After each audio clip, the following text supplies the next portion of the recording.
Untuk soal yang pertama, fluida masuk melalui pipa berdiameter 20 mm yang memiliki cabang 2 pipa berdiameter 10 mm dan 15 mm. Pipa 15 mm memiliki cabang lagi 2 pipa berdiameter sama, yaitu 8 mm. Laju fluida di pipa berdiameter 8 mm adalah 1,25 meter per sekon. Pipa 10 mm adalah 0,4 meter per sekon kecepatannya. Nah, yang ditanya di sini adalah laju fluida di pipa berdiameter 20 mm adalah berapa? Nah, bagian A 0,45 meter per sekon, bagian B 0,50 meter per sekon, bagian C 0,55 meter per sekon, bagian D 0,60 meter per sekon, bagian E 0,65 meter per sekon. Nah, jadi pada soal ini kita mencari kecepatan pada pipa berdiameter 20 meter. Bagaimana cara mengerjakannya? Kita bahas pada penjelasan berikut ini. Nah, sekarang kita masuk ke soal nomor 1. Nah, jadi pada soal nomor 1 ini diketahui ada suatu pipa, ini nanti dibagi-bagi. Nah, pipa yang paling besar atau diameter yang terbesar kita anggap itu sebagai D1, di mana besarnya sebesar 20 mm. Nah, kemudian nanti pipa yang besar ini terbagi dua lagi, di mana ini kita buat sebagai diameter yang kedua, besarnya 10 mm, dan diameter yang ketiga besarnya adalah 15 mm. Nah, diameter yang ketiga ini terbagi dua lagi, di mana nanti diameter yang terbagi itu sama panjangnya. Nah, jadi kita anggaplah itu sebagai diameter 3A dan diameter 3B, dan ukurannya adalah 8 mm. Di soal lagi diketahui kecepatan air yang keluar dari pipa yang 3A dan 3B ini sebesar 1,25. Maka kita buat di sini menjadi kecepatan air di pipa 3A sama dengan kecepatan air pada pipa 3B, dan besarnya adalah 1,25 meter per sekon. Dan kecepatan air yang mengalir pada penampang yang kedua sebesar 0,4 meter per sekon. Nah, yang ditanya pada soal ini adalah berapa kecepatan air yang mengalir pada penampung besar atau pada pipa yang pertama. Oke, nah jadi untuk menjawab soal ini, pertama dulu kita gambarkan dulu gimana kira-kira maksud dari soal ini. Nah, di sini anggap misalkan inilah pipa yang paling besar itu. Nah, jadi kita anggaplah ini sebagai pipa pertama. Nah, pipa pertama ini terbagi dua lagi. Nah, di mana yang di atas ini kita buat dia sebagai pipa yang kedua, sedangkan yang bawah ini kita anggap dia sebagai pipa yang ketiga, dan pipa yang ketiga ini terbagi lagi menjadi pipa 3A dan 3B. Nah, jadi di sini menjadi ini sebagai pipa 3A dan ini sebagai pipa 3B. Nah, di sini diketahui kecepatan di sini itu sebesar 1,25.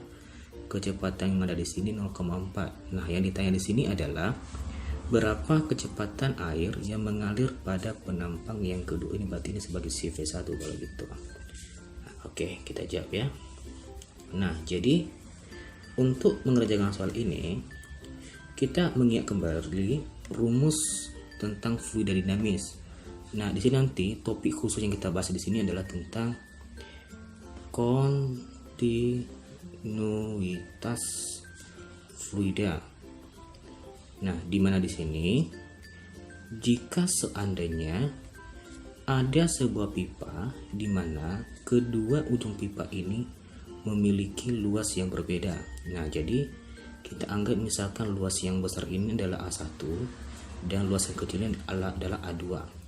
Nah, di mana nanti di dalam pipa ini mengalir air atau fluida, di mana kecepatan di sini sebesar V1 dan kecepatan di sini juga adalah sebesar V2.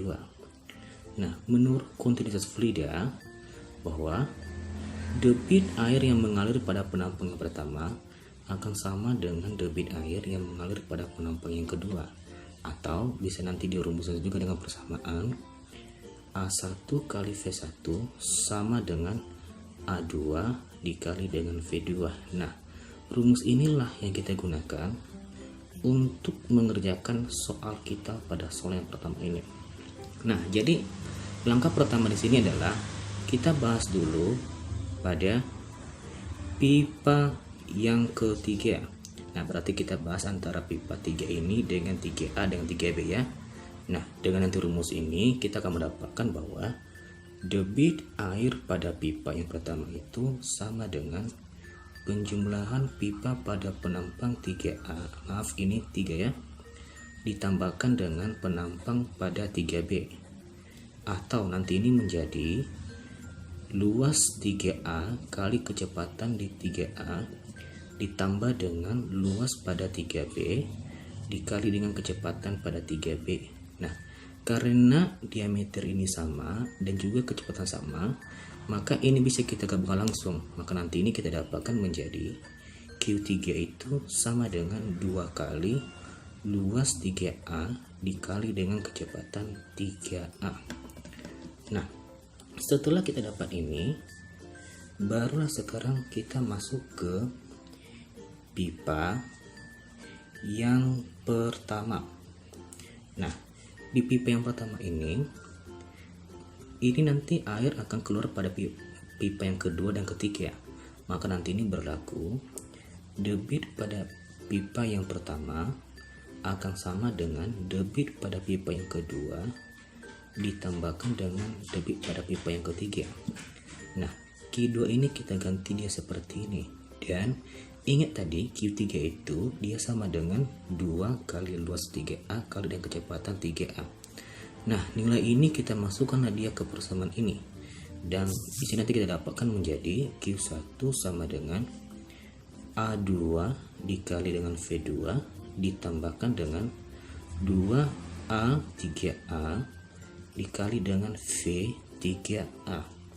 Nah, setelah ini kita masukkan rumus mencari luas. Nah, bentuk ini adalah berbentuk lingkaran. Nah, artinya luas yang kita gunakan di sini adalah menggunakan luas lingkaran. Gimana? Kalau menggunakan diameter, mencari luas itu adalah 1/4 VD kuadrat. Maka nanti ini menjadi 1/4 kali V kali D1 kuadrat kali V1 sama dengan 1/4 kali V kali D2 kuadrat kali V2 ditambah dengan 2 kali 1/4 kali V D3A kuadrat kali dengan V3A. Nah, di sini ada 1/4 V, 1/4 V dengan 1/4 V di ruas kiri ruas kanan. Karena ada, maka nilai ini bisa kita coret jadinya. Oke ya. Nah, sekarang kita masukkan nilai yang diketahui pada soal. D1 itu 20, ini kita kuadratkan. Maka nanti ini menjadi 400 dikalikan V1 sama dengan D2 besarnya adalah 10, kemudian kita kuadratkan. Nanti ini menjadi 100 dikalikan kecepatan V2 adalah 0,4 ditambahkan dengan 2 kali luas penampang 3A adalah 8, kita kuadratkan menjadi 60 dikalikan kecepatannya adalah 1,25. maka nanti ini kita dapatkan menjadi 400 kali V1 sama dengan 40 ditambahkan 160. Jadi 400 V1 sama dengan 200, atau nanti ini kita dapatkan menjadi V1 sama dengan 200 dibagi 400, ini sama dengan 0,5 meter per sekon. Nah, berarti kunci jawaban untuk bagian yang pertama ini adalah bagian B. Itulah cara mengerjakan soal yang pertama. Soal nomor 2, kecepatan rata molekul gas diubah menjadi 2 kali dari semula. Oleh karena itu, besar temperatur absolut dan massa yang harus diubah adalah berapa? A. Temperatur naik 2 kali dan massa naik 3 kali. B. Temperatur naik 3 kali dan massa turun 2 kali. C. Temperatur naik 2 kali dan massa turun 2 kali. D. Temperatur naik 4 kali dan massa turun 2 kali. Bagian E. Temperatur dan massa naik 2 kali. Nah, jadi pada soal ini kita mencari berapalah suhu yang kedua dan juga massa yang kedua agar nanti kecepatannya menjadi 2 kali dari sebelumnya. Nah, cara mengerjakannya kita bahas pada berikut ini. Nah, jadi sekarang kita masuk ke soal nomor 2. Nah, jadi pada soal nomor 2 ini diketahui bahwa kecepatan efektif gas yang kedua itu sama dengan 2 kali dari V1 atau 2 kali dari sebelumnya. Nah, yang ditanya pada soal ini adalah berapalah suhu yang kedua dan juga berapa massa yang kedua ini agar nanti nilainya ini atau nilai V2-nya ini menjadi 2 kali dari sebelumnya. Oke ya, kita jawab ya. Nah, jadi untuk mengerjakan soal ini kita membahas dia di topik tentang teori kinetik gas. Nah, di sini nanti kita khusus membahas tentang materi tentang kecepatan efektif gas. Nah, kecepatan efektif ini sering disingkat menjadi VRMS. Nah, di sini rumus mencari ini ada sebanyak 3, yaitu rumusnya adalah VRMS dia sama dengan akar dari 3R kali T per massa relatif, atau bisa juga menggunakan rumusnya adalah 3K kali T per massa, atau bisa juga nanti menggunakan rumusnya adalah 3P per rho. Nah, jadi inilah ketiga rumus yang digunakan untuk mencari kecepatan efektif suatu gas. Nah, jadi pada soal kita ini yang kita bahas adalah tentang hubungan antara suhu dengan massa. Artinya rumus yang cocok nanti kita gunakan di sini adalah menggunakan 3kT per M di sini. Nah, jadi untuk nanti mencari ini kita bandingkan dia dengan cara V2 per V1 ini sama dengan akar dari 3kT2 per massa yang kedua. Nah, dibagikan dengan akar dari 3kT yang pertama dibagi dengan massa yang pertama. Atau nanti ini kita dapatkan, ini kan bisa dicoret-coret, maka nanti ini tinggal akar dari T2 dikali dengan massa yang pertama dibagi dengan T1 dikali dengan massa yang pertama.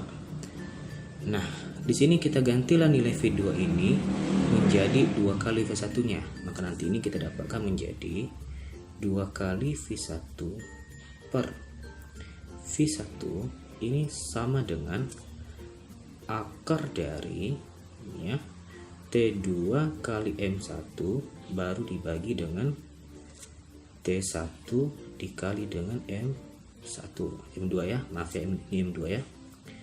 Oke, nah sekarang ini bisa kita coret dan kemudian kita hilangkan akar ini, maka nanti sebelah kiri ini jadi dikuadrakan ya, atau nanti ini kita dapatkan menjadi 4 sama dengan T2 kali M1 dibagi dengan T1 kali dengan M2. Nah, jadi bagaimana cara kita memilih pilihan jawaban yang tepat? Maka cara nanti itu adalah perhatikan pernyataan A sampai E dan masukkan nanti nilainya, angka-angka yang kutip pada pilihan itu ke dalam persamaan ini. Kalau nanti nilainya itu sama dengan 4, maka itulah jawaban yang tepat. Oke ya. Nah, sekarang kita coba dulu mengerjakan pilihan bagian A. Nah, di pilihan bagian A ini diketahui bahwa suhu yang kedua ini dijadikan 2 kali dari suhu yang pertama, dan massa yang kedua ini dinaikkan 3 kali, berarti 3 kali M1. Nah, nilai ini kita masukkanlah dia ke persamaan ini dan kita buktikan nanti apakah dia sama dengan 4. Nah, kita masukkan, maka nanti ini menjadi 4 sama dengan 2T1 dikalikan M1 ya, dibagi dengan T1 dikalikan dengan 3M1. Nah, kita coretlah ini. Maka nanti ini kita dapatkan menjadi 4 sama dengan 2/3. Nah, ini udah pasti tidak sama kan? Maka inilah bukan jawaban yang tepat. Oke ya. Nah, sekarang kita masuk ke bagian B. Nah, di bagian B ini juga suhu yang kedua ini sama dengan 3 kali dari suhu yang pertama, dan juga massa yang kedua sama dengan setengah dari massa yang pertama. Nah, kita masukkan juga nilai ini ke persamaan yang ini. Maka nanti ini kita dapatkan menjadi 4 sama dengan 3T1 dikali M1 dibagi dengan T1 dikali dengan setengah M1. Kita coret juga ini ya. Maka nanti ini kita dapatkan menjadi 4 sama dengan 6, dan ini juga udah pasti nggak sama ya. Maka ini juga jawaban yang tepat kalau gitu. Oke, nah sekarang kita masuk ke pernyataan bagian C. Nah, di sini juga suhu yang kedua itu sama dengan 2 kali suhu yang pertama, dan massa yang kedua dijadikan setengah kali dari massa yang pertama. Nah, kita masukkan ke persamaannya, maka nanti ini kita dapat menjadi 4 sama dengan 2T1 dikali M1 dibagi dengan T1 dikali dengan setengah M1. Nah, kita coret ini ya. Nah, nanti ini kita dapatkan menjadi 4 sama dengan 4. Nah, inilah pernyataan yang tepat kalau gitu. Nah, sekarang kita coba lagi lah apa-apa untuk bagian D dulu. Kita buktikan apakah mungkin juga ini benar atau salah. Nah, di yang kedua ini juga suhu yang kedua itu sama dengan 4 kali dari suhu yang pertama. Kemudian massa yang kedua dijadikan setengah kali dari massa yang pertama. Nah, kita masukkan ke persamaannya, maka nanti ini menjadi 4 sama dengan 4T1 dikali M1 dibagi dengan T1 dikali dengan setengah M1. Nah, kita coretlah bagian ini, maka nanti ini kita dapatkan menjadi 4 sama dengan 8. Ini pasti tidak sama ya, ini salah kalau gitu. Nah, sekarang kita masuk ke pernyataan terakhir, bagian E. Nah, di bagian E ini, nah di sini diketahui bahwa suhu yang kedua ini dijadikan 2 kali suhu yang pertama. Kemudian massa yang kedua ini menjadi 2 kali massa yang pertama. Nah, kita masukkan ke persamaannya, maka nanti ini menjadi 4 sama dengan 2T1 dikali M1 per T1 dikali 2M1. Nah, kita coretlah bagian ini, maka nanti ini kita dapatkan menjadi 4 sama dengan 1. Ini pasti juga nggak sama ya, ini jadi salah. Berarti kunci jawaban untuk bagian 2 ini adalah bagian C ya. Nah, beginilah cara mengerjakan soal bagian C. Soal yang ketiga, jarak rata-rata planet A ke sebuah pusat tata surya adalah R.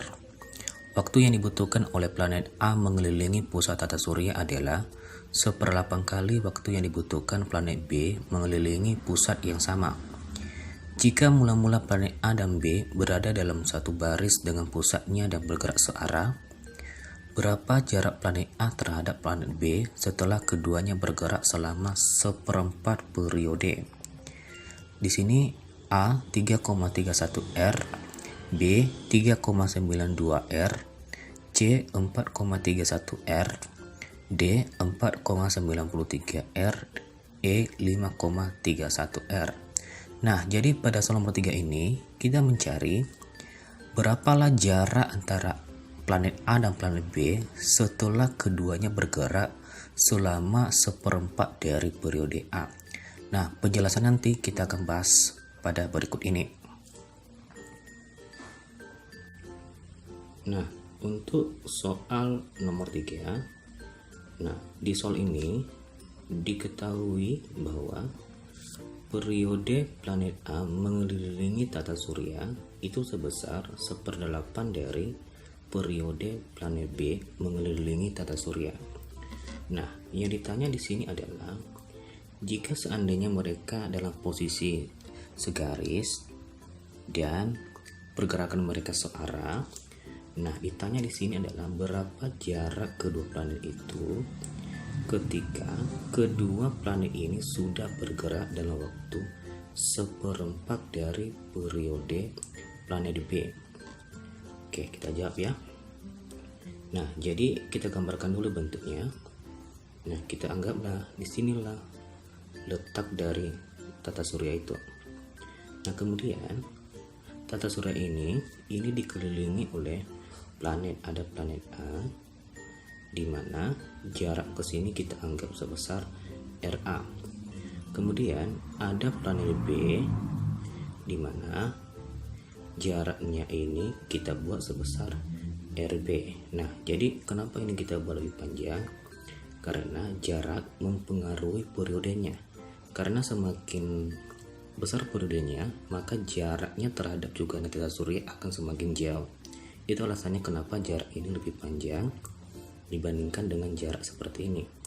Nah, di sini nanti kita akan mencari berapalah jarak planet B ini ketika dia mengelilingi tata surya ini.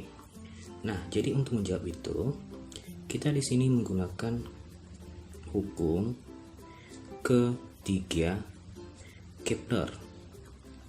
Nah, di mana di hukum ini dia mengatakan bahwa perbandingan planet terhadap periodenya dikuadratkan terhadap jaraknya ke tata surya dipangkatkan 3 itu selalu konstan untuk seluruh planet yang ada di tata surya. Maka dengan rumus seperti ini, maka ini nanti kita gunakan untuk mencari jarak si B ini. Dan nanti menjadi periode planet A dikuadratkan dibagi dengan jaraknya ke tata surya pangkat 3 sama dengan periode planet B dikuadratkan dibagi dengan jaraknya ke tata surya dipangkatkan 3 jadinya. Nah, sekarang kita masukkan yang diketahui pada soal. Periode planet A itu sama dengan 1/8 kali periode planet B. Nah, nilai ini kita masukkan dia ke persamaan ini. Maka nanti ini kita dapatkan menjadi 1/8 periode planet B ini kita kuadratkan dibagi dengan jarak A itu di soal adalah sebesar R.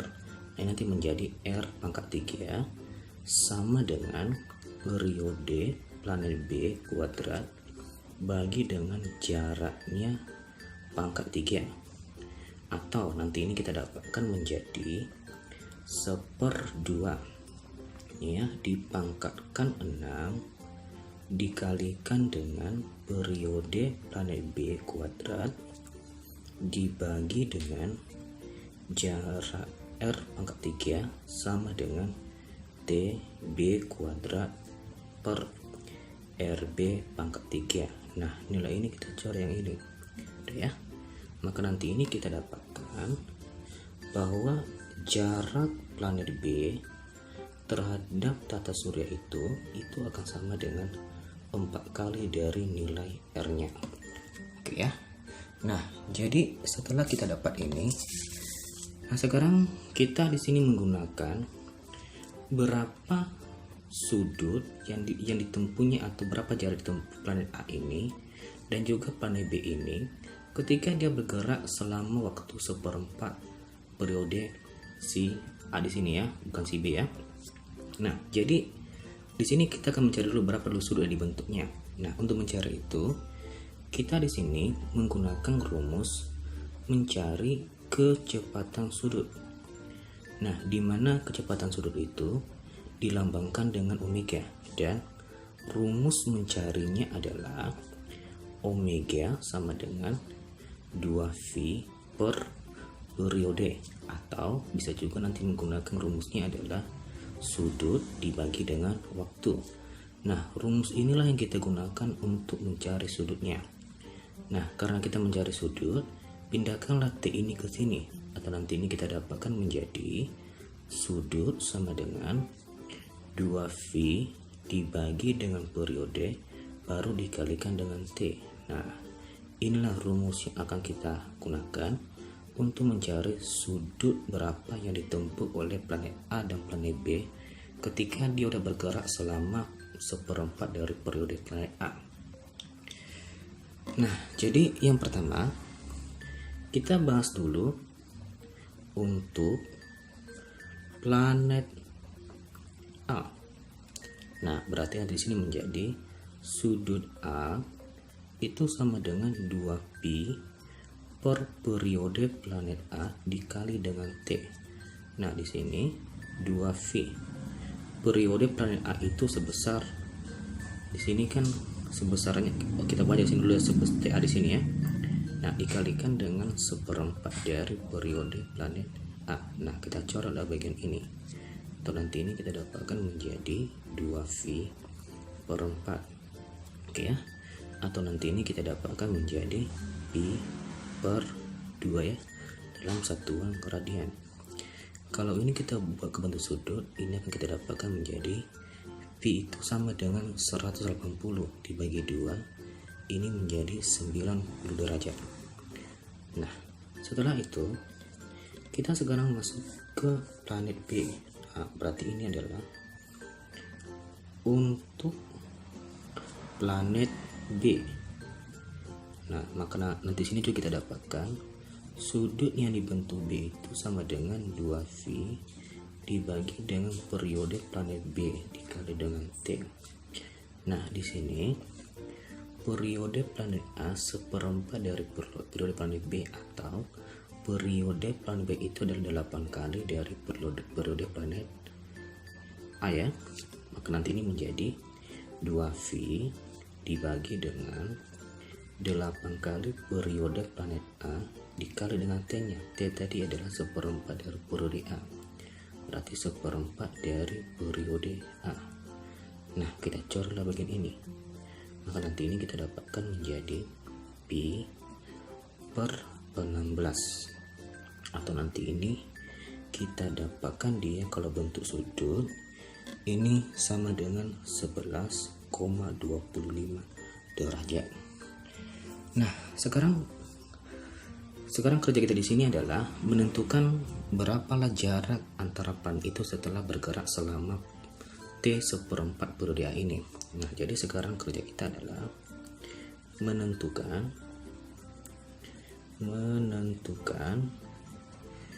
jarak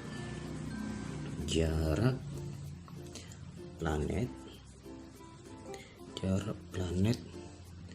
Nah, di sini kalau kita perhatikan pada soal kita ini, planet A dia bergerak, anggaplah dia bergerak, karena soal katanya adalah searah, kita anggap misalkan mereka bergerak, si A ini bergerak ke sini, maka si B juga akan bergerak ke bawah ini ya.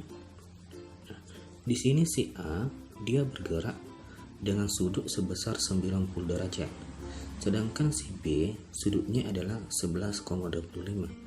Atau nanti ini kalau kita gambarkan dia, anggap ini tadi sebagai tata surya tadi, maka si A itu ada di posisi ini.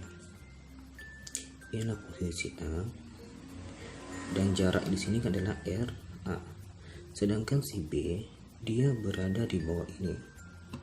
Nah, si B dan posisi di sini sebagai RB di sini. Karena si A 90 derajat dan si B 11,20 derajat, maka sudut nanti ini sebesar 101,25 derajat. Inilah sudut yang dibentuk ketika A dan B bergerak selama seperempat dari periode si A. Nah, jadi setelah kita dapat ini, mencari jarak ini kita menggunakan rumus resultan, di mana R sama dengan akar dari ya, periode planet A dikuadratkan, oke ya, ditambahkan dengan periode planet jarak planet A kuadrat tambah dengan jarak B kuadrat ditambah dengan 2 jarak A kali jarak B dikalikan dengan cos sudut yang dibentuk antara dua buah jarak itu, atau nanti ini kita dapatkan menjadi akar dari ya R kuadrat ditambah 4R kuadrat ditambah dengan 2 kali R kali 4R kali cos theta.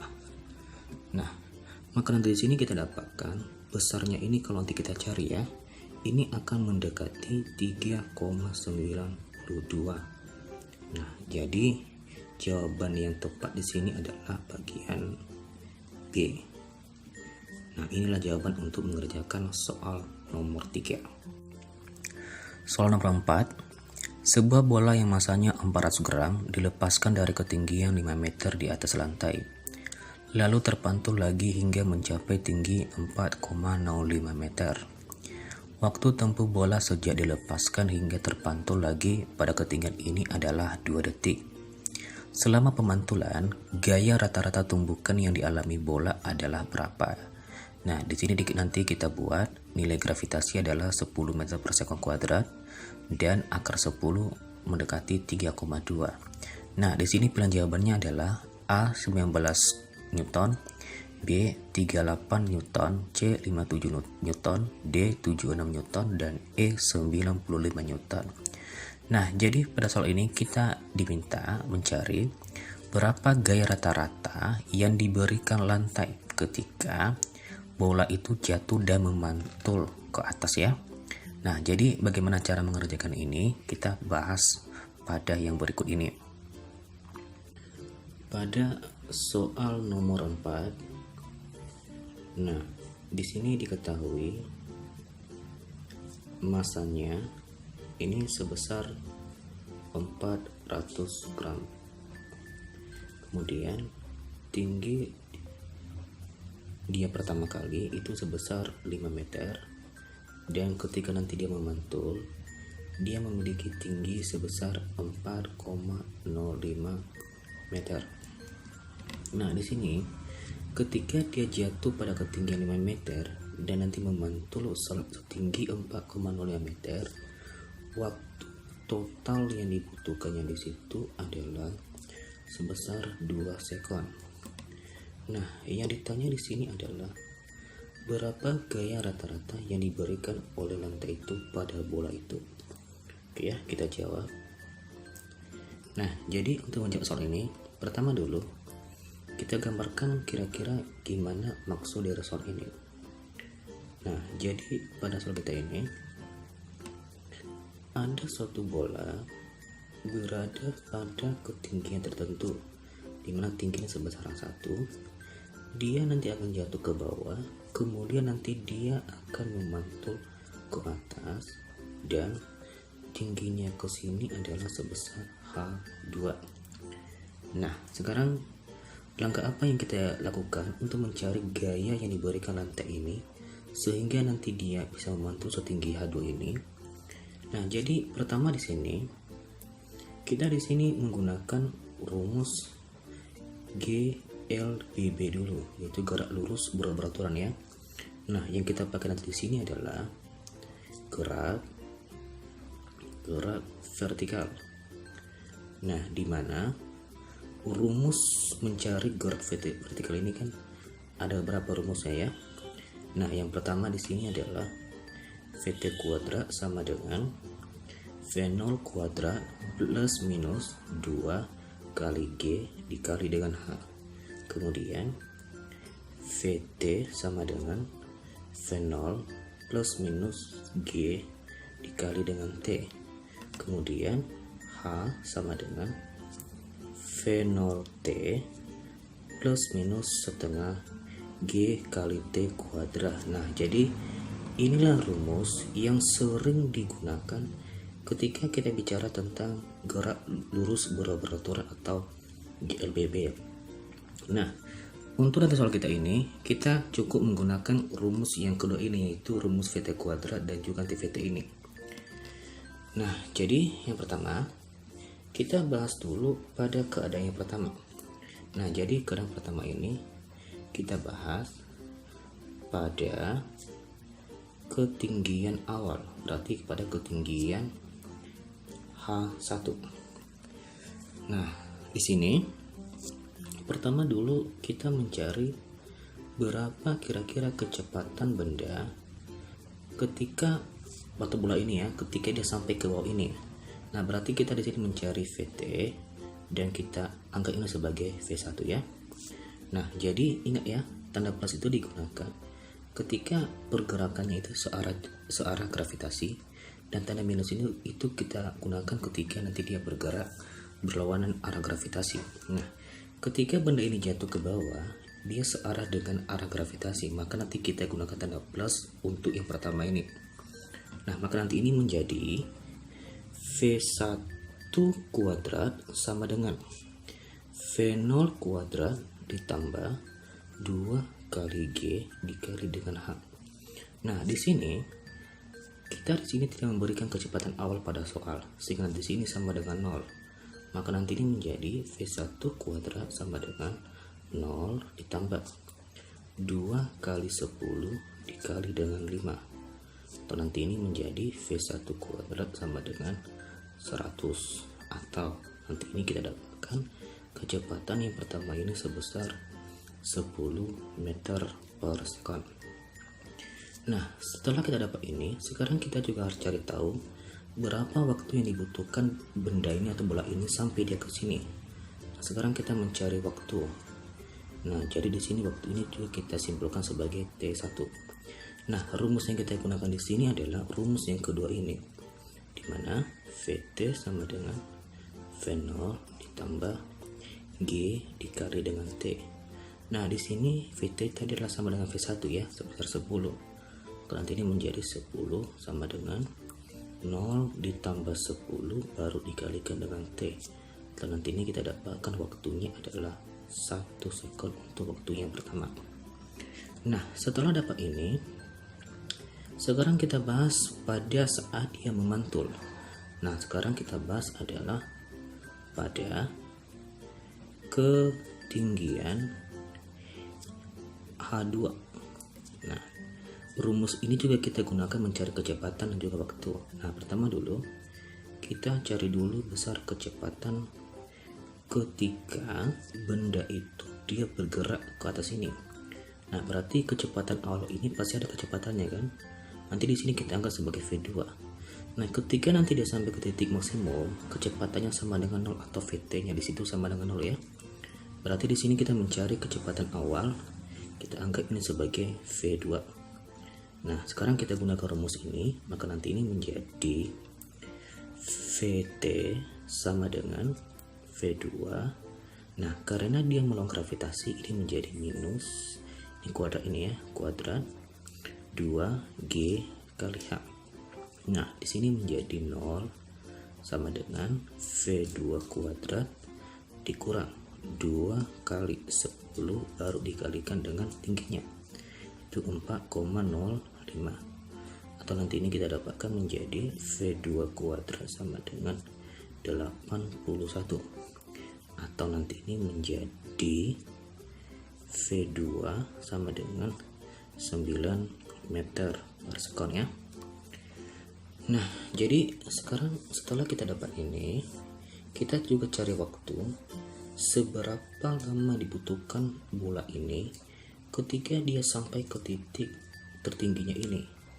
Nah, jadi sekarang kita mencari waktunya. Nah, jadi ini kita pakai sebagai waktu T2 dan rumusnya masih menggunakan rumus yang seperti ini. Maka nanti ini menjadi VT sama dengan V0 dikurang G kali T. Nah, ini jadi 0 dan kecepatan awalnya sebesar 9. Ini 9 dikurang 10 baru dikalikan dengan T. Atau nanti ini kita dapatkan menjadi T2 sama dengan 0,9 sekon ya. Nah, sekarang kita mencari berapa waktu yang dibutuhkan ketika dia ke sini dan ketika dia turun dan ketika dia memantul.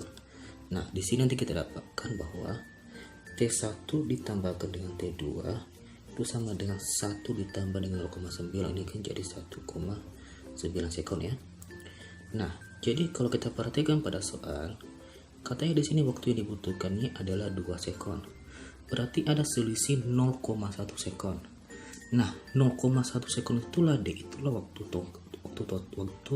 kontak ketika dia menyentuh lantai.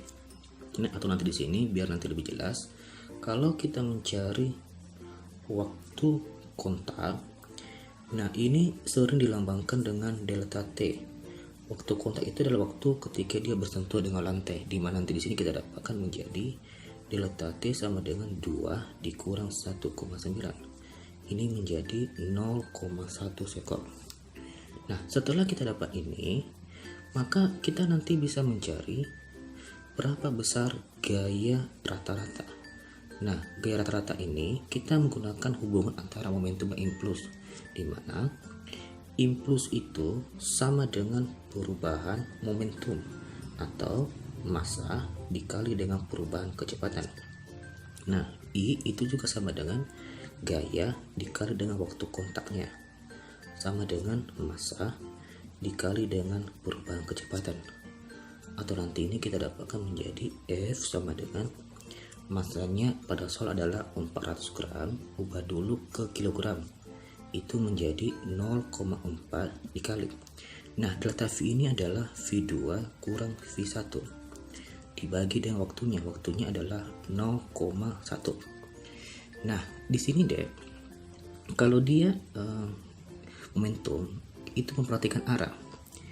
Kalau seandainya kita sepakat yang dia arahnya ke bawah itu adalah waktu negatif, maka ketika nanti dia ke atas adalah tanda plus. Oke ya. Nah, pertama ini kan dia ke bawah kan, maka si V1 yang ini yang kita dapat di sini ini harus tanda minus jadinya. Sedangkan karena si V2 dia bergerak ke atas berarti si V2 yang ini, maka kita buat tanda plus. Nah, tanda itu kita masukkan ke persamaan ini. Maka nanti ini kita dapatkan menjadi F sama dengan 0,4 bagi 0,1 jadi 4 ini ya. Nah, dikalikan dengan V2 jadi plus ini ya, 10. Maaf, ini sebesar V2 nya adalah 9 ya, ini 9. Nah, dikurang minus 10. Nah, kenapa dia minus 10? Karena arahnya ke bawah ya. 9 dikurang minus 10 jadi plus ya, nanti ini jadi 19 ya. Maka nanti ini kita dapatkan 4 dikali 19 adalah 76 Newton. Nah, berarti di sini kunci jawabannya untuk soal nomor 4 ini adalah bagian D. Nah, itulah cara mengerjakan soal nomor 4. Soal nomor 5. Sebuah mobil angkot memiliki massa 1350 kg menggunakan 4 buah pegas identik untuk peredam kejutnya.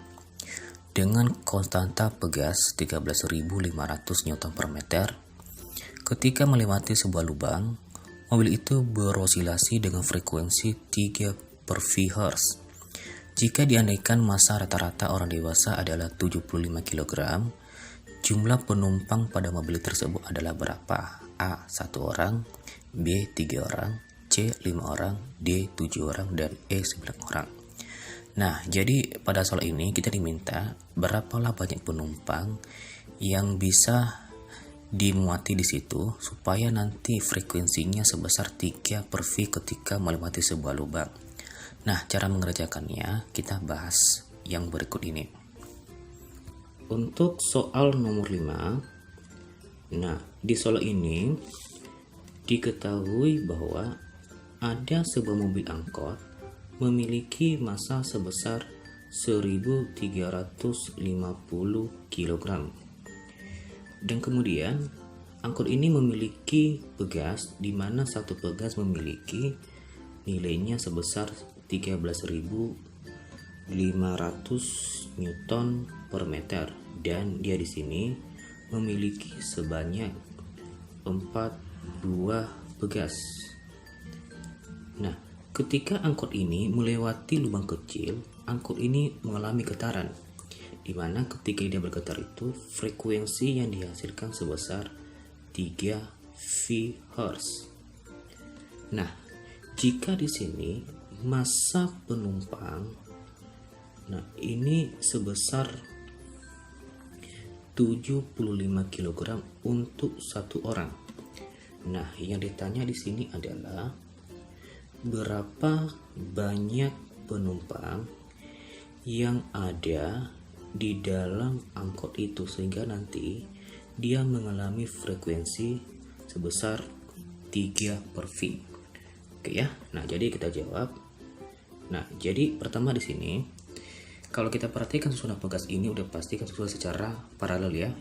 Nah, berarti kereda paralel nanti di sini mencari nilai K total ini sama dengan penjumlahan dari keempat pegas itu, atau 4 dikali dengan 13.500, atau nanti ini menjadi 54.000 Newton per meter.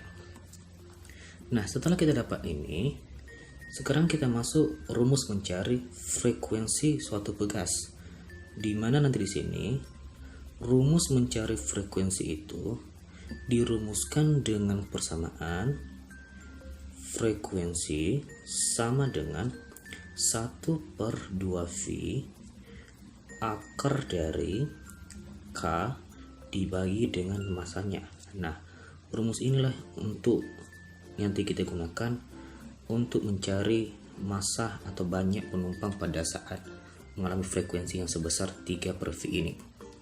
Oke, nah sekarang kita masukkan yang diketahui pada soal. Nah, di sini frekuensinya adalah 3V.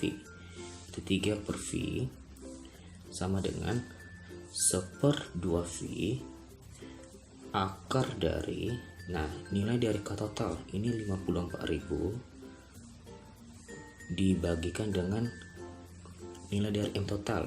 M total ini merupakan massa penjumlahan dari massa angkot ditambahkan dengan jumlah penumpang pada saat itu. Nah, maka nanti ini menjadi 1.350 untuk massa angkot ditambah dengan kita nggak tahu berapa banyak penumpang di situ. Maka nanti ini kita ubah menjadi N dikali dengan 75. Nah, jadi kenapa ini N dikali 75? Karena pada soal kita ini dianggap bahwa massa semua penumpang itu sama. Oke ya. Nah, sekarang kita coreklah nilai V ini. Kemudian pindahkan 2 ini ke kiri. Maka nanti ini menjadi 6 sama dengan akar dari 54.000 dibagikan dengan 1350 ditambahkan dengan 75N. Nah, pindahkanlah akar ini ke kiri, maka nanti ini jadi kuadrat ya. Maka nanti ini menjadi 36 sama dengan 54.000 dibagi dengan 1350 ditambah dengan 75N. Atau nanti ini bisa kita ganti menjadi 1350 ditambah dengan 75N, oke ya, sama dengan 54.000 per 36, atau nanti ini kita dapatkan menjadi 1350 ditambahkan 75N sama dengan 1500. Pindahkan yang 1350 ke kanan. Nanti ini menjadi 75N sama dengan 150, atau di sini kita dapatkan menjadi N sama dengan 2. Nah, jadi yang dua orang ini, apakah ini merupakan massa penumpang? Nah, jadi kalau kita perhatikan pada angkot, pasti angkot ini ada namanya supir, minimal kita ada supir, ada juga angkotnya, ada juga maksudnya penumpangnya ya. Berarti kemungkinan ini, kalau kita pilih jumlah penumpang sebanyak 2, maka itulah jawaban yang salah. Karena tidak mungkin angkot bisa jalan kalau nggak ada supirnya. Berarti yang 2 ini nanti kemungkinan adalah penjumlahan antara jumlah sopir dengan jumlah penumpang. Maka nanti ini bisa kita buat kemungkinan yang 2 ini adalah ada satu supir ditambahkan dengan satu penumpang. Nah, berarti di yang tadi sini kan adalah berapa banyak penumpang ya? Berarti jawabannya adalah 1 orang. Berarti kunci jawaban untuk bagian soal nomor 5 ini adalah bagian A.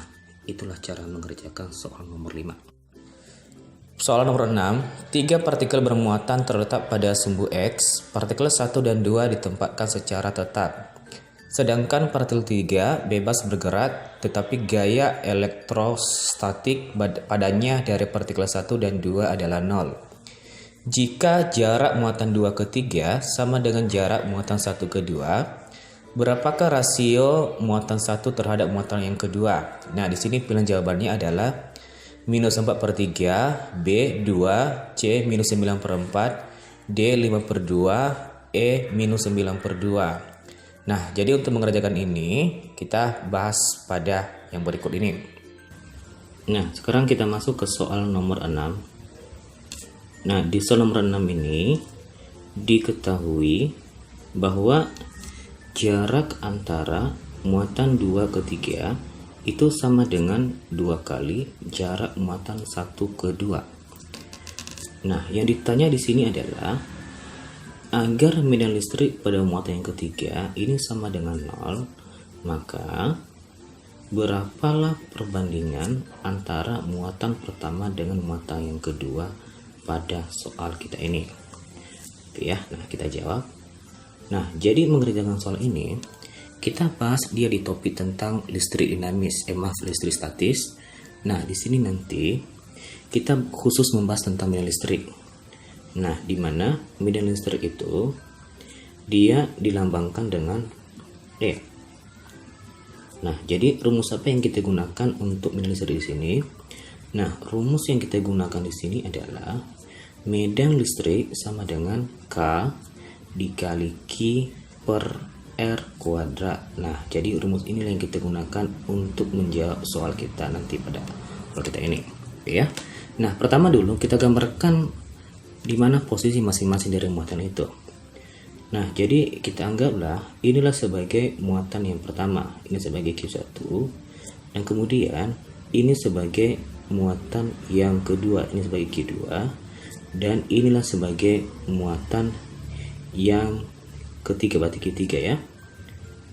Oke, nah sekarang di soal ini kita berharap medan listrik yang dialami pada muatan yang ketiga ini dia sama dengan 0 akibat pengaruh medan listrik pada muatan pertama dan muatan kedua. Nah, supaya ini sama dengan 0, maka kedua muatan ini harus berbeda. Artinya, kalau ini muatan positif, maka ini negatif, atau sebalik nanti, terserah kita pilih yang mana. Nah, jika saat ini kita pilih ini sebagai muatan positif, ini sebagai negatif, maka nanti di sini medan listrik pada muatan yang kedua itu menjauhi muatan yang kedua. Oke ya. Sedangkan nanti arah medan listrik pada muatan yang pertama dia mendekati muatan yang pertama karena ini adalah muatan negatif. Nah, maka nanti di sini kita dapatkan bahwa besar medan listrik pada muatan yang ketiga ini sama dengan penjumlahan antara muatan yang kedua dikurangi dengan muatan yang pertama. Dan di sini kita berharap nilainya sama dengan 0. Nah, pindahkanlah E1 ke sebelah kanan. Maka nanti ini kita dapatkan menjadi E2 sama dengan E1. Nah, setelah kita buat ini, kita gantilah nilai E ini dengan persamaan rumus seperti ini. Maka nanti ini kita dapatkan K kali Q per jaraknya, berarti jarak muatan 2 ke 3, berarti sebagai D 2 ke 3 baru nanti dikuadratkan, sama dengan K kali ini Q2 ya. Nah, Q1 per jarak muatan 1 ke 3 berarti sebagai D13 kuadrat. Nah, kita coretlah bagian ini. Nah, sekarang kita perhatikan yang diketahui pada soal.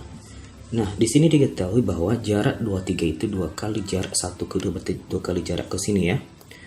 Maka nanti ini menjadi Q2 per ya, menjadi 2 kali jarak D12 ya, ini kuadrat.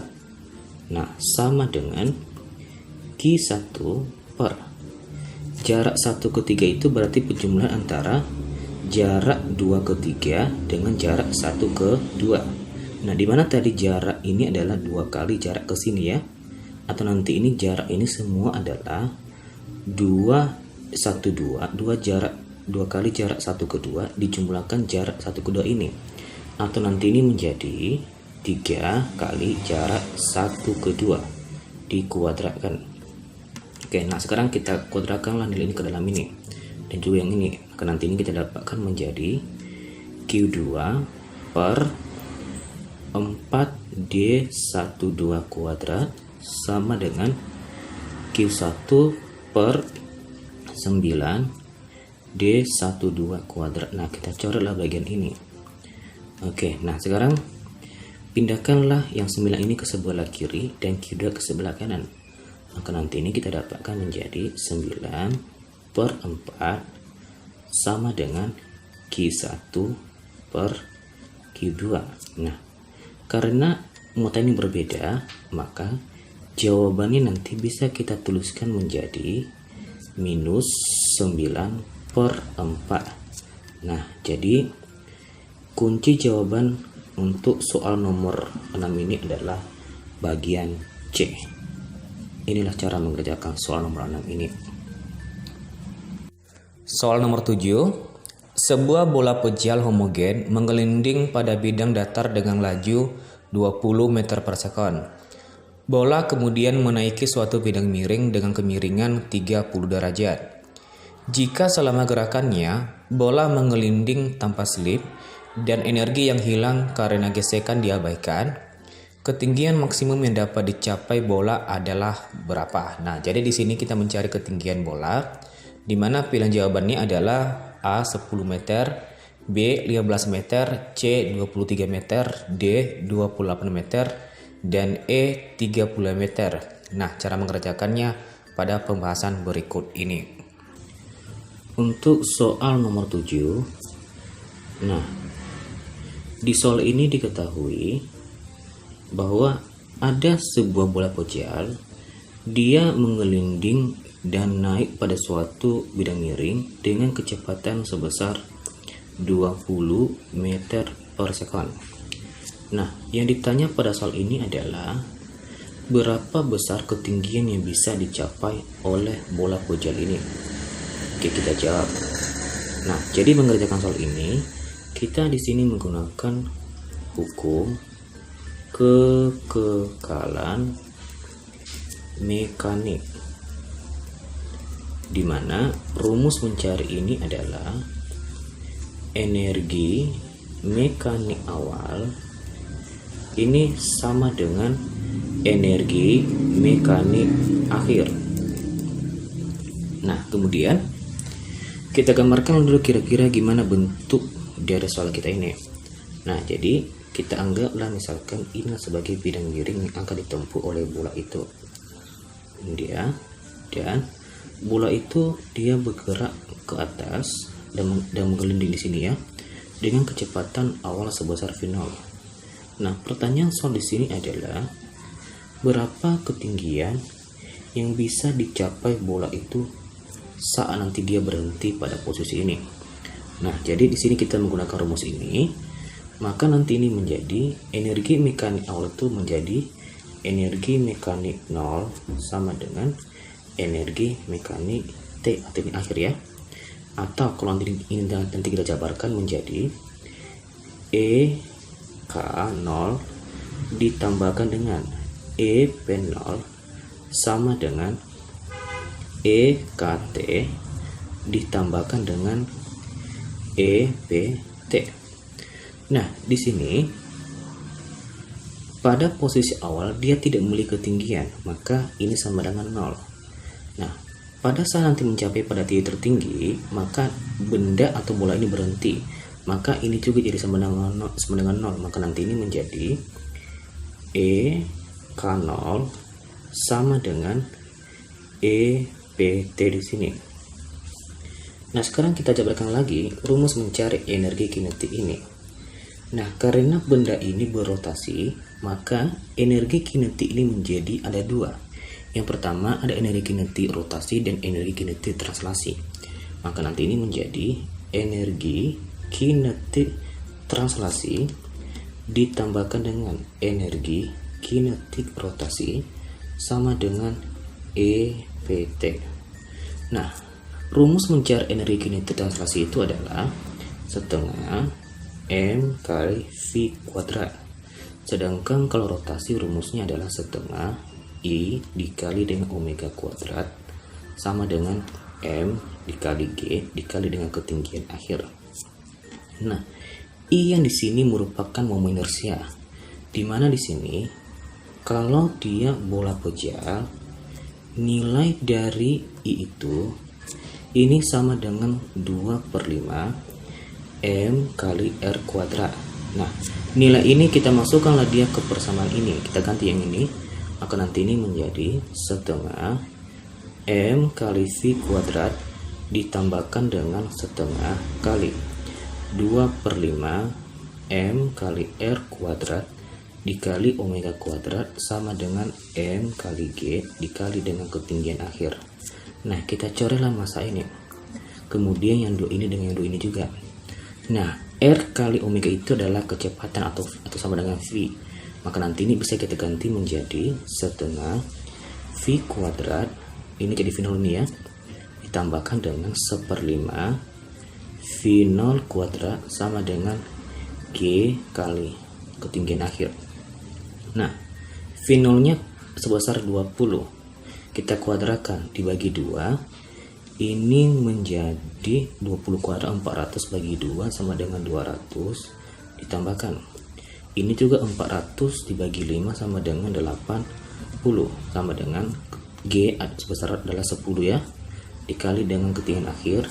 Penjumlahan ini adalah 280 sama dengan 10 ketinggian akhir, atau nanti ini kita dapatkan ketinggian akhir itu adalah 280 dibagi dengan 10 sama dengan 2,8 meter, atau jawabannya di sini ini jadi 28 ya.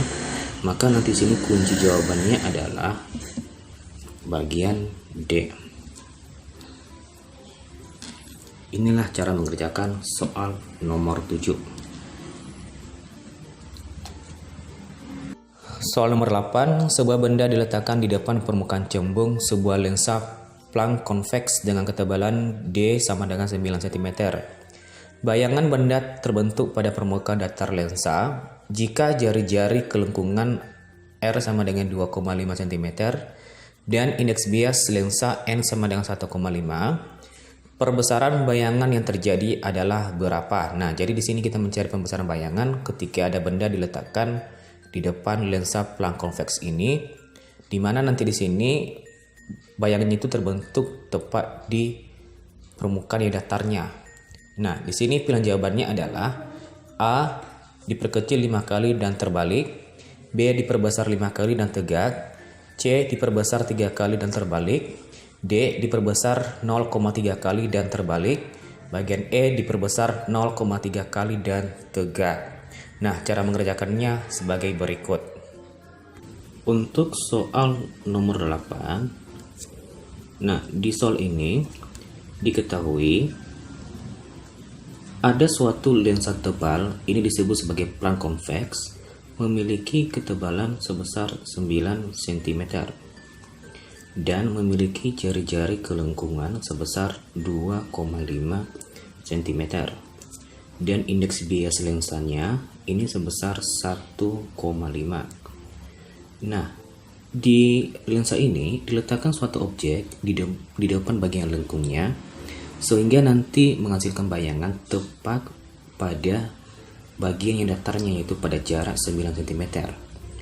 Nah, yang ditanya di sini adalah ketika bayangan terbentuk pada jarak sejauh 9 cm, maka berapalah pembesaran bayangan yang dihasilkan di situ? Oke, kita jawab ya. Nah, jadi untuk mengerjakan soal ini, kita membahas di topik tentang lensa tebal.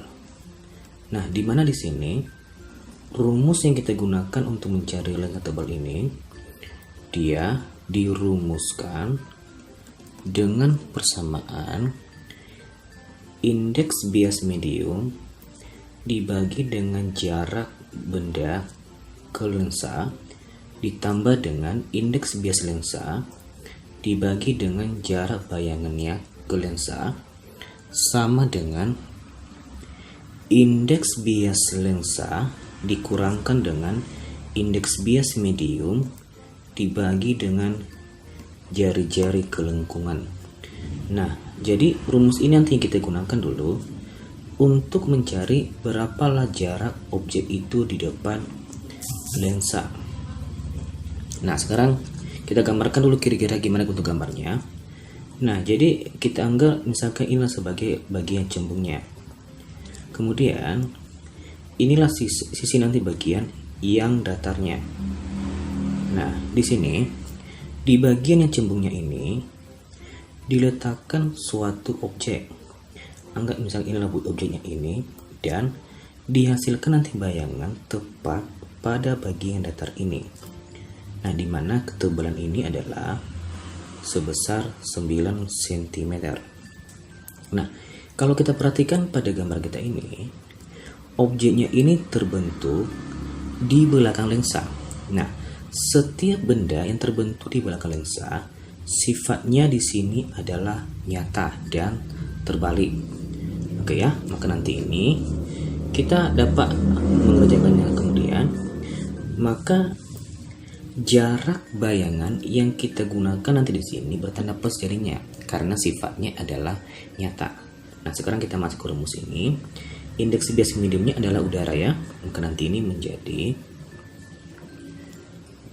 1 dibagi dengan S ditambahkan dengan indeks bias lensa 1,5 dibagi dengan 9 sama dengan 1,5 dikurang 1 dibagikan dengan jari-jari kelengkungannya sebesar 2,5. Nah, kalau nanti ini dibagikan bagian ini akan kita dapatkan besarannya adalah 1/6, dan kalau yang nanti ini menjadi 1/5. Nah, kita pindahkanlah sisi bagian ini ke kanan, maka nanti kita dapatkan menjadi 1/S sama dengan 1/30, atau nanti ini kita dapatkan jarak objek itu ke lensa sebesar 30 cm. Nah, setelah kita dapat ini, maka kita bisa menentukan pembesarannya, di mana di sini untuk lensa tebal perbesaran itu ini dilambangkan nanti dengan M. Rumus mencarinya adalah pembesaran sama dengan mutlak dari indeks bias medium dikali dengan jarak bayangan dibagi dengan indeks bias lensa dikali dengan jarak benda. Nah, kita masukkan yang dikatakan pada soal. Dan yang kita dapat tadi, ini besarnya adalah indeks bias medium, besarnya adalah 1, dan jarak bayangan adalah 9 dibagikan dengan 1,5 dikalikan dengan jarak benda. Ini sebesar 30 cm. Nah, kalau nanti kita cari nanti, maka ini kita dapatkan besarnya adalah 1/5 kali. Nah, arti nanti di sini adalah bayangan itu diperkecil sebesar 5 kali dan bersifat terbalik. Nah, kunci jawaban untuk bagian B ini, bagian nomor 8 ini adalah bagian A. Itulah cara mengerjakan soal nomor 8 ini. Soal nomor 9. Gaya gerak listrik dan tahanan dalam suatu sumber listrik DC yang ekuivalen dengan dua buah baterai yang memiliki gaya gerak listrik E1 sebesar 4 volt, E2 sebesar 6 volt, dan tahanan dalam R1 sama dengan 1 ohm, R2 sama dengan setengah ohm yang tersusun paralel adalah berapa? A. 5 volt dan 13 ohm, B. 4 volt dan 3 ohm, C. 5,26 volt dan 1 ohm, D. 4,67 volt dan sepertiga ohm, E. 5,16 volt dan sepertiga ohm. Nah, jadi pada soal ini kita mencari gaya gerak listrik total dan juga mencari besar hambatan dalam total. Nah, cara mengerjakannya seperti pada penjelasan berikut ini. Untuk soal nomor 9. Nah, di soal nomor 9 ini diketahui pada suatu rangkaian ini terdiri dari 3 buah GGL, di mana besar GGL yang pertama atau E1 di sini besarnya adalah 4 volt. Kemudian ini memiliki hambatan dalam ini sebesar 1 ohm. Kemudian GGL yang kedua ini besarnya adalah 6 volt dan memiliki hambatan dalam juga ini sebesar setengah ohm. Nah, yang ditanya pada soal ini adalah jika seandainya kedua GGL ini dirangkai secara paralel, maka tentukanlah berapalah GGL total. Dan juga nanti kita juga mencari berapa nilai dari hambatan dalam total. Oke. Nah, jadi untuk mengerjakan soal ini, pertama dulu kita gambarkan bagaimana bentuk dari rangkaian dari soal ini. Nah, kira-kira nanti gambarnya dia akan jadi seperti ini. Nah, jadi kita anggap ini sebagai GGL yang pertama dan bagian bawah ini juga sebagai GGL yang kedua. Ini memiliki hambatan dalam sebesar R1 dan ini juga adalah R2. Dan kemudian ini dirangkai secara paralel. Nah, jadi kita anggap misalkanlah inilah ujung total untuk nanti GGL yang kedua baterai ini. Nah, sebagai ujung A, sebagai ujung B, artinya kita mencari besarnya ini. Nah, jadi kalau kita perhatikan pada gambar kita ini sebagai kutub positif, ini sebagai kutub negatif, maka nanti arus akan bergerak di sini. Inilah sebagai si I1 dan juga nanti di sini juga sebesar I2 ya, karena ini yang paling panjang, ini paling pendek, dimana yang paling panjang itu kutub positif, yang paling pendek adalah kutub negatif. Nah, sekarang bagaimana nanti cara kita mencari besar GGL antara ujung A ke B? Nah, rumus nanti di sini adalah GGL antara ujung A ke B sama dengan arus yang mengalir dari A ke B dikalikan dengan hambatan dalam total. Oke ya. Nah, jadi yang pertama di sini dulu kita di sini mencari berapa arus masing-masing di sini yang masuk ke sini dengan yang ini. Nah, jadi untuk mengerjakan itu kita di sini menggunakan hukum Ohm.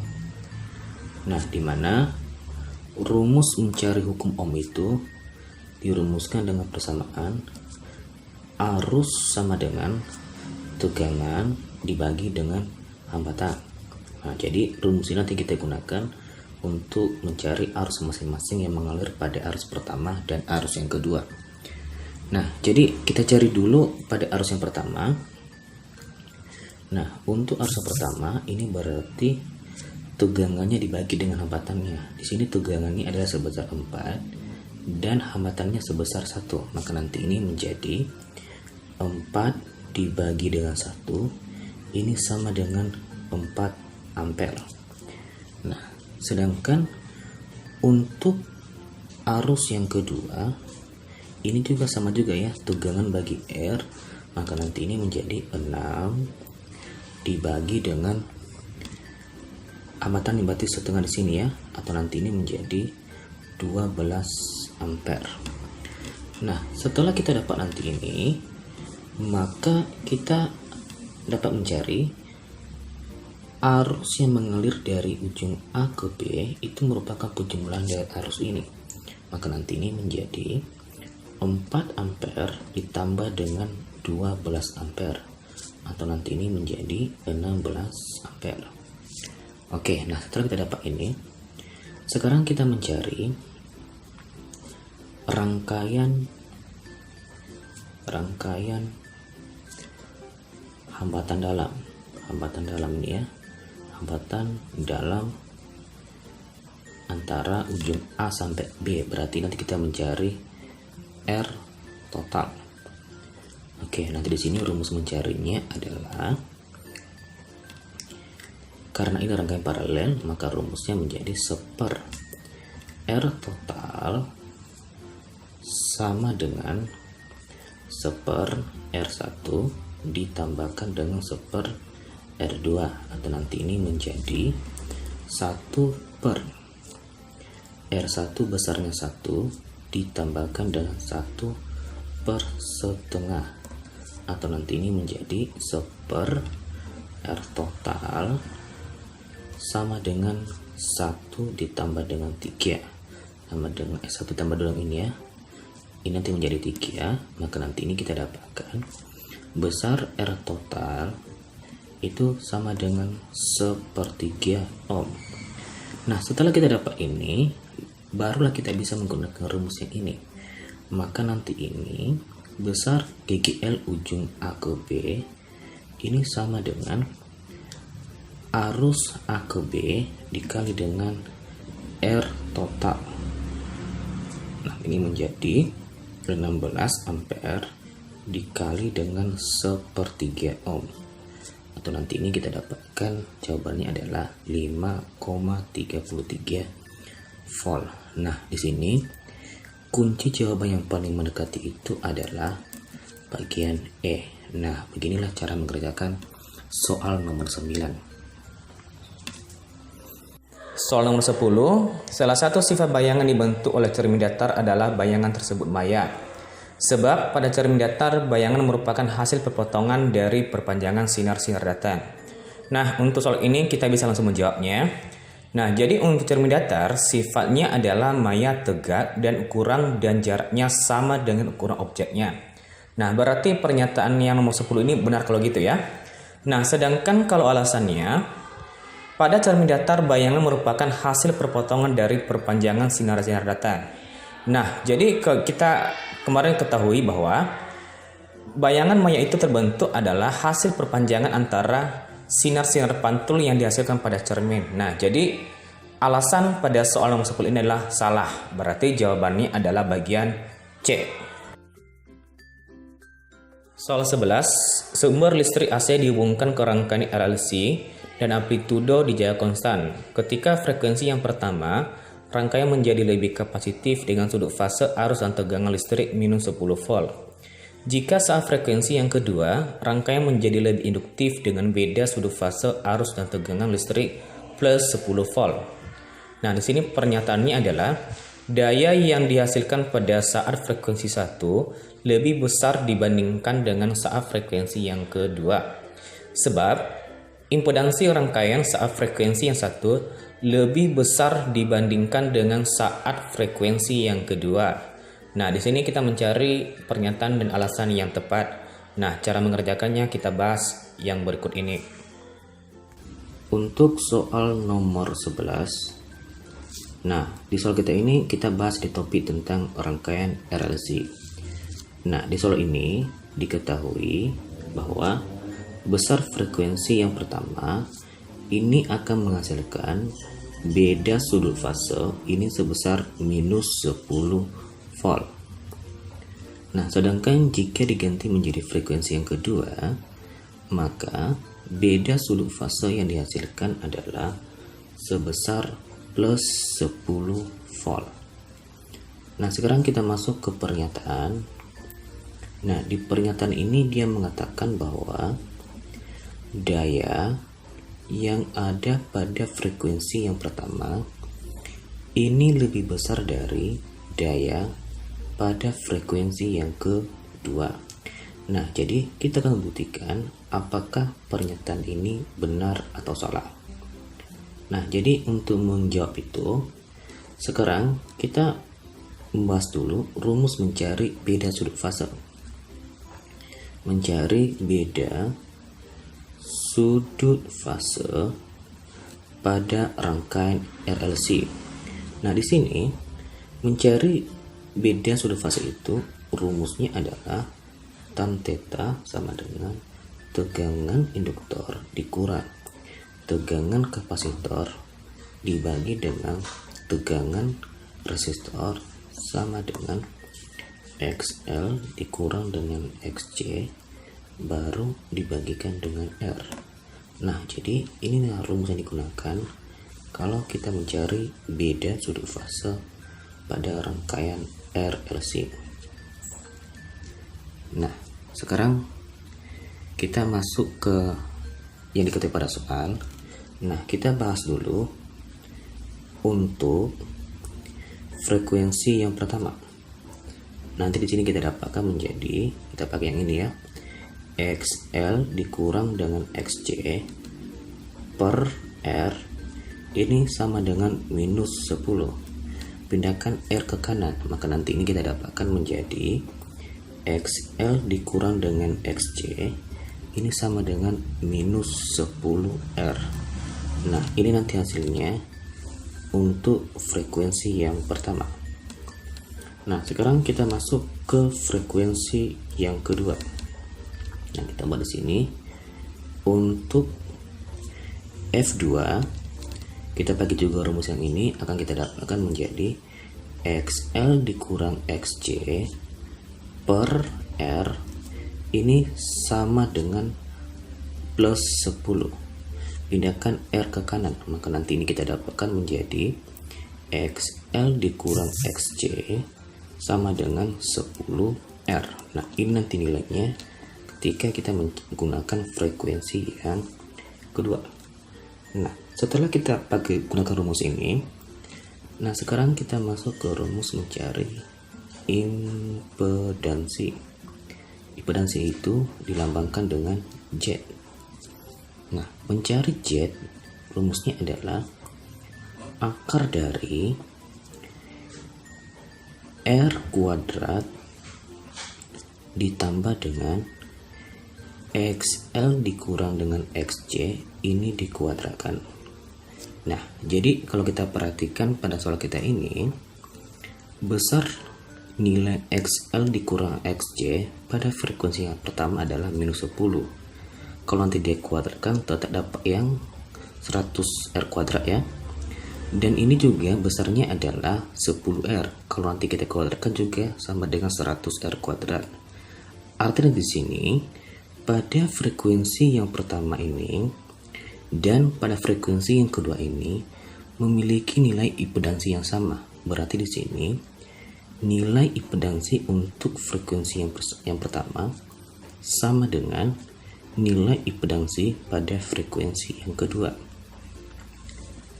Nah, jadi setelah kita dapat ini, sekarang kita masuk ke rumus mencari daya pada rangkaian RLC. Nah, daya itu dia dirumuskan dengan persamaan P sama dengan tegangan efektif kuadrat dibagi dengan nilai Z dikalikan dengan cos. Nah, cos ini merupakan faktor daya namanya. Nah, sekarang kalau kita perhatikan dengan rumus yang ini dan juga nilai Z ini, maka bisa kita simpulkan bahwa daya pada frekuensi yang pertama itu sama dengan daya pada frekuensi yang kedua. Nah, berarti kalau kita perhatikan tadi pernyataan yang tadi di sini bahwa daya yang pertama lebih besar dari daya pada frekuensi yang kedua, berarti pernyataan ini salah. Nah, sekarang kita masuk ke alasannya. Nah, di alasannya juga dia mengatakan di sini bahwa impedansi pada frekuensi yang pertama ini lebih besar dari impedansi pada frekuensi yang kedua, dan ini juga jelas-jelas salah. Nah, berarti pernyataan salah dan juga alasan salah. Berarti kunci jawabannya adalah bagian E. Nah, inilah cara mengerjakan soal nomor 11. Soal nomor 12, radar menggunakan gelombang elektromagnetik untuk mendeteksi suatu objek, sebab gelombang elektromagnetik terdiri atas komponen medan listrik dan medan magnet. Nah, jadi kalau kita perhatikan pada pernyataan ini, nah ini pernyataan yang udah benar, karena radar itu digunakan, salah satu fungsinya adalah untuk mendeteksi suatu objek dan merupakan gelombang elektromagnetik. Nah, sekarang kalau kita perhatikan pada alasannya, dia di situ mengatakan bahwa gelombang elektromagnetik itu adalah komponen listrik dan medan magnet. Nah, itu udah benar, hanya saja alasannya ini tidak mendukung kenapa radar itu bisa mendeteksi suatu objek. Nah, jadi walaupun itu benar, tapi tidak berhubungan. Nah, jadi jawabannya adalah bagian B. Soal 13, gambar di atas merupakan diagram pita energi tiga material.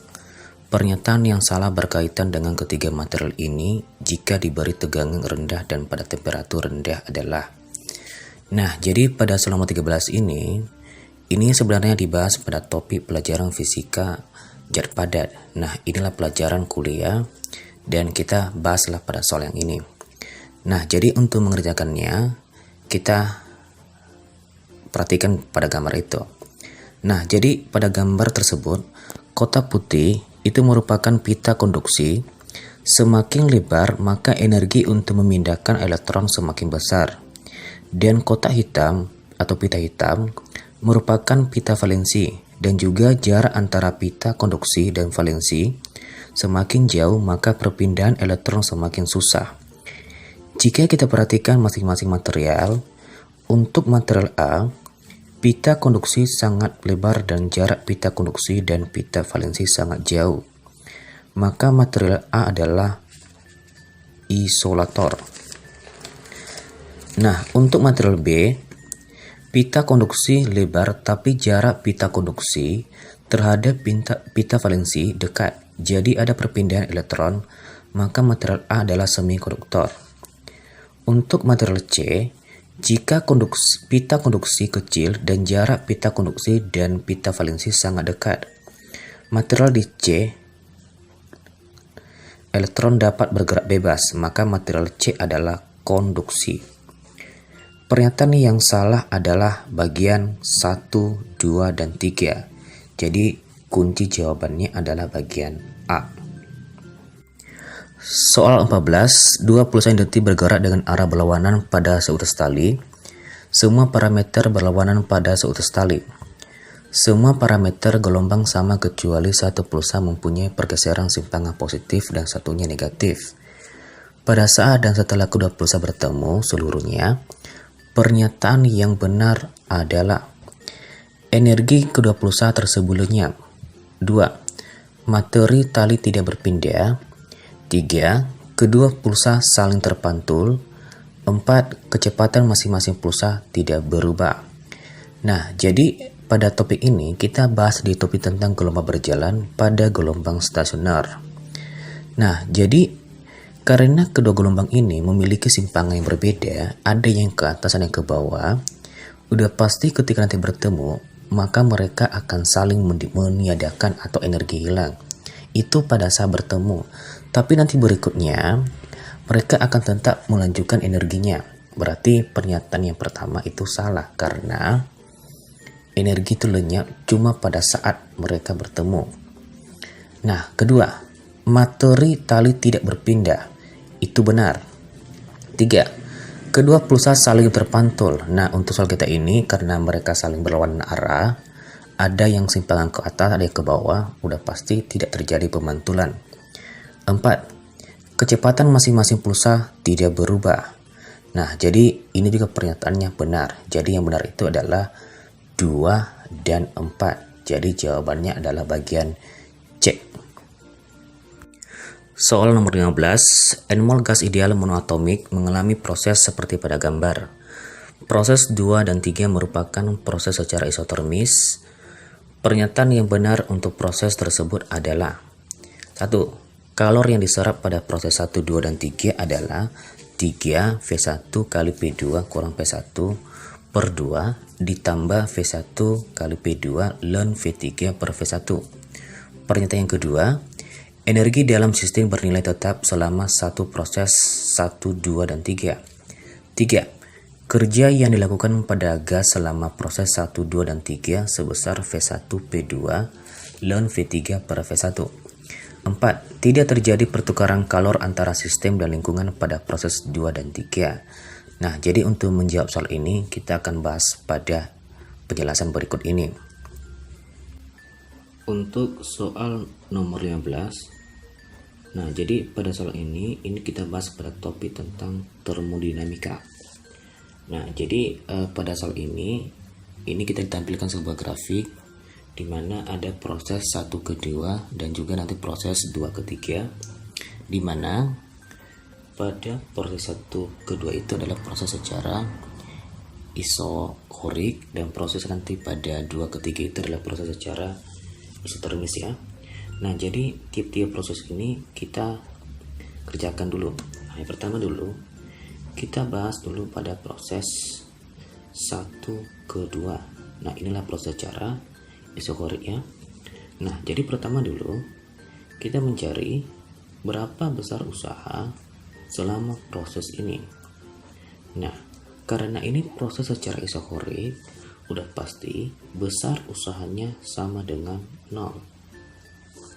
Oke, nah sekarang kita lanjutkan. Sekarang di sini kita mencari besar perubahan energi dalam. Nah, perubahan energi dalam ini disingkat menjadi delta U. Nah, mencari perubahan energi dalam itu dirumuskan dengan persamaan delta U sama dengan derajat kebebasan dibagi dengan 2 N kali R kali delta T. Nah, karena ini gas monoatomik, maka nanti nilai F itu sama dengan 3. Maka nanti ini menjadi delta U sama dengan 3 per 2 N kali R kali delta T. Nah, sekarang delta T ini itu merupakan selisih suhu, di mana selisih suhu pada suhu yang kedua dikurangkan dengan selisih suhu pada suhu yang pertama. Atau nanti ini kalau nanti kita jabarkan menjadi delta U sama dengan 3 per 2 dalam kurung N kali R kali T2 dikurangkan dengan N kali R kali T1. Oke ya. Nah, sekarang kita lanjutkan. Nah, kita mengingat kembali tentang rumus mencari persamaan gas ideal. Nah, di mana di sini pada persamaan gas ideal berlaku suatu rumus P kali V sama dengan N kali R kali T. Nah, jadi kita mengganti nilai dari nRT2 ini dan nRT1 ini menjadi seperti ini. Nah, maka nanti ini kita akan dapatkan suatu persamaan menjadi besar perubahan energi dalam ini sama dengan 3 per 2 tekanan yang kedua kali V1 dikurangkan dengan V1 kali V1. Nah, kenapa ini sama V1 dan V1? Karena ini tadi secara isokorik ya, pada proses 1 dan kedua, berarti volume pertama sama dengan volume yang kedua. Oke, nah sekarang setelah kita dapat ini, sekarang kita mencari besar kalor. Nah, kalor itu dilambangkan dengan Q. Nah, Q itu merupakan penjumlahan antara perubahan energi dalam ditambahkan dengan besar usahanya. Nah, di sini tadi besar usahanya sama dengan 0. Dan sedangkan perubahan energi dalamnya sebesar ini. Maka nanti ini kita dapatkan menjadi kalor sama dengan 3/2 P2 kali V1 dikurangkan dengan P1 kali V1. Oke ya. Nah, setelah kita dapat ini, sekarang kita masuk ke proses berikutnya, yaitu proses 2 ke 3. Nah, kalau proses 2 ke 3 ini pada grafik itu merupakan proses secara isotermis. Nah, berarti kalau isotermis ini berarti kan suhunya tidak berubah ya, berarti selalu sama. Nah, jadi pertama dulu kita juga mencari dengan cara yang seperti pada proses 1 dan 2 ini, yaitu mencari besar usaha. Nah, usaha itu dilambangkan dengan W. Nah, kalau dia secara isotermis, usaha itu rumusnya adalah N kali R kali T ln V2 per V1. Nah, jadi rumus inilah yang kita gunakan untuk mengerjakan soal kita ini. Nah, kalau kita perhatikan pada grafik bahwa tekanannya itu kan dimulai dari P2 ya. Sedangkan nanti volumenya itu dari V1 berubah jadi V3. Berarti nanti ini menjadi V3, ini tetap menjadi V1. Sedangkan nanti ini menjadi P2 dikali dengan V1 ya. Oke, atau nanti ini kita masukkan menjadi usaha sama dengan P2 kali V1 dikalikan dengan ln V3 per V1. Nah, setelah kita dapat ini, sekarang kita mencari besar perubahan energi dalam. Ini tadi adalah kita simbolkan sebagai delta U. Nah, ingat, di isotermis suhunya tidak berubah. Berarti kalau seandainya dengan menggunakan rumus ini, suhu delta T itu adalah suhu selisih antara suhu kedua dengan suhu pertama. Karena ini sama, udah pas ini sama dengan 0 ya. Berarti 0 kali ini jadi 0 ya. Maka secara isotermis perubahan energi dalamnya itu sama dengan 0. Oke ya. Nah, sekarang setelah kita dapat ini, kita sekarang mencari besar kalornya. Nah, untuk mencari kalor itu dilambangkan dengan Q, di mana tadi rumusnya adalah penjumlahan antara perubahan energi dalam ditambah dengan besar usahanya. Nah, di sini perubahan energi dalamnya sama dengan 0 dan usahanya dia sama dengan ini ya. Nah, nilai ini kita masukkanlah ke persamaan ini, maka nanti ini menjadi 0 ditambah dengan P2 kali V1 dikalikan dengan ln V3 per V1. Nah, inilah besar kalornya. Nah, setelah kita dapat ini, maka sekarang kita bisa masuk ke pernyataannya. Nah, sekarang kita masuk ke pernyataan yang pertama, bahwa kalor yang diserap pada proses 1, 2, dan 3 itu sebesar 3 kali V1 kali P2 kurang P1 baru dibagikan 2 ditambahkan dengan V1 kali P2 ln V3 per V1. Oke, nah sekarang kita mengerjakan pernyataan yang pertama. Nah, di sini kan kita mencari kalor total ya. Berarti kalor total itu merupakan penjumlahan antara kalor pada proses yang 1, 2 ke kalor proses 2 dan 3. Maka nanti ini menjadi kalor tadi di sini besarnya yang ini ya. 3/2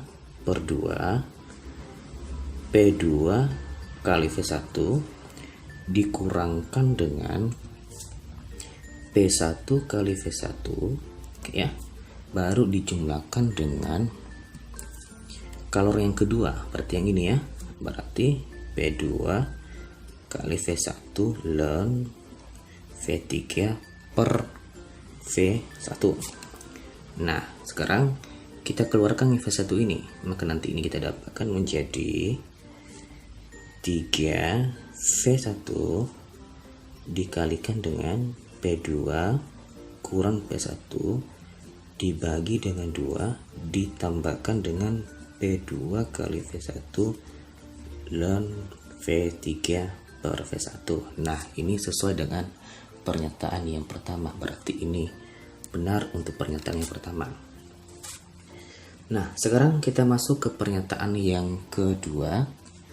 Di situ dikatakannya bahwa energi dalam sistem bernilai tetap selama 1, 2, dan 3. Nah, jadi kalau kita perhatikan pada proses ini, di sini kan perubahan energi dalamnya kan berubah ya. Dimana kalau pada proses 1 dan 2, perubahan energi dalamnya itu dirumuskan dengan persamaan yang seperti ini. Sedangkan proses 2 dan 3, perubahan energi dalamnya sama dengan 0. Maka udah pasti selama proses 1 dan 2 dan ketiga itu terjadi perubahan energi dalam. Sedangkan di pernyataan yang kedua katanya energi dalam sistem bernilai tetap selama 1, 2, dan 3. Berarti itulah pernyataan yang salah karena berubah, karena suhunya juga berubah. Nah, sekarang kita masuk ke pernyataan yang ketiga. Kita boleh dulu di sini. Kedua adalah salah ya. Sekarang yang ketiga. Di sini dikatakan bahwa kerja yang dilakukan pada gas selama proses 1, 2, 3 sebesar V1 kali P2 ln V3 kali V1. Nah, jadi di sini kita menjumlahkan semua usaha dalam proses 1, 2 dan juga 2 ketiga. Maka nanti ini kita dapatkan menjadi usaha total sama dengan. Nah, di proses 1 dan 2 besar usahanya adalah sama dengan 0 ya. Berarti 0 ditambahkan. Sedangkan proses 2 dan 3 besarnya adalah ini. Nah, ini nanti menjadi P2 kali V1 ln V3 per V1. Berarti jawabannya adalah P2 kali V1 ln V3 per V1. Nah, berarti pernyataan bagian 3 benar. Oke ya. Nah, sekarang kita masuk ke pernyataan yang keempat. Nah, dikatakan pada pernyataan yang keempat ini tidak terjadi pertukaran kalor antara sistem dan lingkungan pada proses 2 dan 3. Nah, jika tidak terjadi perubahan kalor, itu namanya adalah proses secara adiabatik. Nah, sedangkan pada soal kita udah jelas dikatakan bahwa proses 2 ke 3 pada grafik itu adalah proses secara isotermis. Udah pasti pernyataan yang keempat salah. Berarti yang benar itu adalah pernyataan 1 dan 3. Berarti kunci jawaban adalah B. Nah, inilah cara mengerjakan soal nomor 15.